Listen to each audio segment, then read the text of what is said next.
What if I told you that North Africa has never truly been conquered? Not by Rome, not by Islam, not even by time. They all came here, armies, empires, prophets, flags, and they all left their mark. But beneath the rubble of every ruin, something refused to die. DNA. Hidden inside the bones of desert nomads, in the bloodlines of Moroccan shepherds, in the eyes of a grandmother weaving the same pattern for 10,000 years. A code. A memory. Older than writing. Older than Egypt. And here's the twist. It's still alive. Today, modern science just uncovered something history never told you. The Berbers, or Amazigh, were supposed to vanish. Instead, they stayed. Quiet. Unnamed. Their language buried. Their kingdoms forgotten. But their genome? Untouched. It survived Rome. It absorbed Islam. It watched French leave. And now, in 2024, it's speaking again, not through language, but through DNA. How? How does a people's identity survive when their story is erased? If memory fades from books, can it live in blood? And if the answer is yes, then every empire we celebrate may have only conquered the surface. Because what lived beneath never surrendered. If you're drawn to forbidden histories and buried bloodlines, subscribe now. This is only the beginning. Because to understand how Berber DNA outlived every empire, we have to travel not to a battle, not to a city, but to a time before the Sahara was even a desert, before history began. We always imagine human history moving forward, out of Africa, into the world. But what if one of the most powerful migrations was actually in reverse? Thousands of years before the pyramids, before the Sahara turned to sand, a group of humans did something unthinkable. They came back. From Eurasia, across harsh terrain, through shifting climates, they returned to North Africa. Not as conquerors, not as visitors, but as ancestors. This wasn't colonization. This was rebirth. They carried with them markers. Haplogroup scientists now call U6 and M1. Ancient signatures found in the teeth of a 15,000-year-old skull buried in Tafrilt, Morocco, and still alive in the blood of a Berber grandmother walking that same soil today. Science calls it a back-to-Africa migration. But that name doesn't tell the story. Because these weren't outsiders. They didn't remain foreign. They became the land. The genome they carried, the Maghribi component, would split from its Eurasian cousins up to 38,000 years ago. And from that moment, it began writing a separate story. A different identity. A rooted identity. And here's where it gets haunting. This DNA, this ancient code, didn't just survive. It became dominant. It formed the very backbone of what we now call North Africa. While the world changed, empires rose and collapsed, this genome stayed, waiting in silence. In caves, in valleys, in the hills where Berber tribes still whisper stories that predate kings. So when textbooks call Berbers native, they're not wrong. But they're not even close to right. Because this isn't just nativeness. This is geological memory, encoded in blood. But memory can be fragile. What happens when a people this deeply rooted meet a force designed to uproot? What happens when this genome, shaped by 30,000 years of stillness, faces its first empire? They came from across the sea, with purple sails, golden gods, and a gift for building cities. The Phoenicians, masters of trade, founders of Carthage. They didn't bring armies at first. They brought merchants, markets, language, power dressed in diplomacy. And for a while it worked. Coastal North Africa lit up with colonies, ports, treaties. Carthage rose like a star, wealthy, feared, defiant. But behind that coastal shine, something wasn't moving. The tribes inland, the ones who lived in the mountains, in the valleys, in the shadows of the olive trees, didn't bend. They didn't trade their language. They didn't move to cities. And they didn't mix. Today, we know this not from scrolls, but from saliva. DNA tests show a strange silence where Phoenician genes should be. Almost no trace of them in the Berber highlands. They came. They ruled. They left behind ruins. But not blood. In the rural hills, the genome tells a different story. Of tribes that resisted not with swords, but with distance. With memory. With the refusal to forget who they were. And here's the irony. The Phoenicians named cities, carved monuments, shaped maps, but they couldn't touch the gene pool. Their names remained. Their bodies didn't. The mountains kept their promise. In every village that refused the city's pull, in every child born from cousin marriages that kept the line pure, the Berber identity survived. Carthage eventually fell, burned, forgotten by time. But the blood stayed. And just when it seemed the mountains had outlasted another empire, another power was coming. Larger, stronger. And this one didn't want just ports or alliances. It wanted everything. Because Rome didn't just come to rule. Rome came to settle. Rome didn't come to negotiate. It came with blueprints, with roads, with walls, with the quiet arrogance of empire, the belief that anything, given enough time, could be Romanized. And on the surface that worked. Coastal cities turned into Latin-speaking hubs. Markets filled with olive oil, mosaics, marble. Senators in togas. Local elites sipping Roman wine. But step off the paved roads, and the empire vanished. Up in the mountains, where the roads ended and the rocks began, the Berbers watched. Watched the flags change.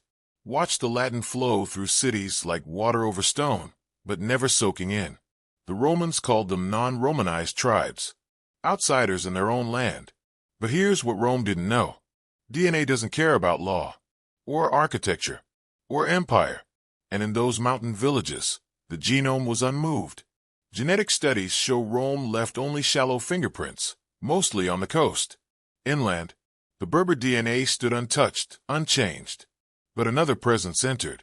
One Rome didn't plan for. Not a legion. Not a governor. A shadow. Slaves. Rome's appetite for labor dragged men and women from sub-Saharan Africa into its empire, not as settlers, but as cargo. And with them came a different kind of gene flow. It didn't storm gates. It slipped through them.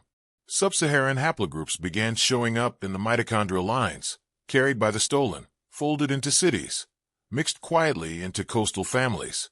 But inland, still silence. Still resistance. Cities began to hybridize. Villages closed their gates tighter. The DNA in the cities shifted, layered, foreign, uncertain. In the highlands, it stayed sharp, focused, local. And once again, it wasn't the sword that protected the Berber bloodline. It was the distance. Rome couldn't erase them, couldn't Latinaize them, couldn't even reach them. But not all invasions come with armies. Some wear the mask of religion, of language, of kinship. The next invasion wouldn't arrive with chariots or shields. It would arrive with prayer. Because what came after Rome wasn't military. It was identity. They didn't come with statues or governors. They came with verses, with a language that moved like fire, and a faith that redefined borders without drawing any. The Arab conquest of North Africa didn't burn cities. It rewrote identities. Arabic became the tongue of the land. Islam its soul. And slowly, Berber names disappeared from scrolls, from streets, from maps. But not from blood. Here's the contradiction no textbook ever taught you. The very people who call themselves Arab today are, genetically, not Arab at all. They carry Y chromosomes, like EM81, that trace back not to Mecca, but to the highlands of Morocco. The genome doesn't lie. In Tunisia, in Algeria, in Libya, Arabiaized populations show the same markers as the mountain tribes who never switch tongues. The only difference is language. This wasn't conquest. This was camouflage. A cultural conversion that changed how people spoke, how they prayed, but left their DNA untouched. Imagine thinking you're Arab your whole life, and then science tells you you're not. Not by blood, not by birth, not by genome. You're Amazigh. You always were. So what is identity? Is it the language on your tongue, or the lineage in your cells? And if so many who think they're Arab are genetically Berber, how many more forgotten roots still breathe beneath the surface? The deeper we go, the louder the silence becomes. Because while most Berbers mixed, adapted, evolved, some didn't. Some tribes carry almost 100% pure Berber DNA, even now. Unchanged, unshaken, unmoved. But how? How did they survive untouched when the world around them didn't? To find the answer, we have to leave the cities behind. and climb. You want to find pure Berber DNA? Don't look in cities. Don't look in libraries, or mosques, or census records. Look up. High above the plains, where the roads vanish into dust, lie the last sanctuaries of memory. The Atlas, the Auras, Kabylie, mountains not just of rock, but of resistance. Here, tribes like the Chinani Berbers locked time behind cliffs, chose distance over assimilation, silence over surrender, and science. It finally caught up. Geneticists found something staggering: extreme homozygosity. The same DNA patterns repeating generation after generation. It means one thing: endogamy. They married within, again and again, not for tradition, for survival. Each union was a vote to keep the bloodline sealed. And it worked. In some of these villages, ancient ancestry levels are higher than in cities just 10 kilometers away. Same sun, same soil, entirely different past. Because here, time didn't move forward. It circled.